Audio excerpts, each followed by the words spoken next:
definitely horrified and disgusted by what is happening. Horrified and disgusted, a strong reaction coming from tribal members nationwide and those who stand beside them when it comes to their legal rights. The Native American Rights Fund is the oldest and largest nonprofit law firm dedicated to protecting the rights of tribal nations and individual Native people all across the country. And lately, NARF has been busy speaking up and out about recent ICE interactions with tribal members. We're seeing, of course, Native American citizens who are being unlawfully detained without probable cause and then being brutalized after the fact when they're being detained and then held for many, many hours. And they aren't alone. Sioux tribal leaders sending a similar message to members and the masses, sharing, quote, "The Sault Ste. Marie tribe of Chippewa Indians strongly condemns recent immigration and customs enforcement activities that have created fear, confusion, and anxiety within Indigenous communities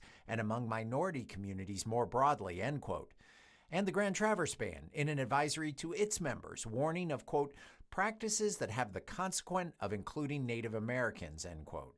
Basically, what is happening is a form of racial profiling, and so people are getting detained for the way that they look. And they argue that's something no U.S. citizen, tribal member or not, should have to face. Native Americans are citizens of the United States, and so they shouldn't be unlawfully detained just because of the way they look. With that in mind, NARF, the Sault Ste. Marie tribe of Chippewa Indians, the Grand Traverse Band of Ottawa and Chippewa Indians, and tribal communities across the country issuing advisories to members. It's immensely important to, I think, know your rights and be able to stay calm if you are in a situation where you're being detained by ICE.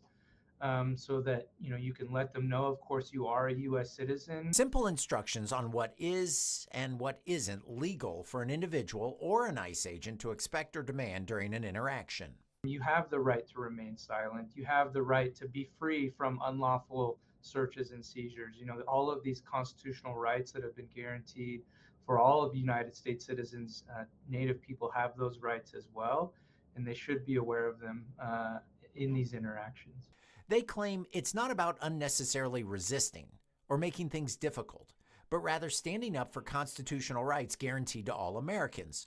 Sioux Tribal Chairman Austin Lowe's explaining, quote, "We will continue to assert our inherent tribal sovereignty, protect our citizens, and speak out against actions that violate the human rights and dignity of Indigenous people and minorities who are unjustly targeted."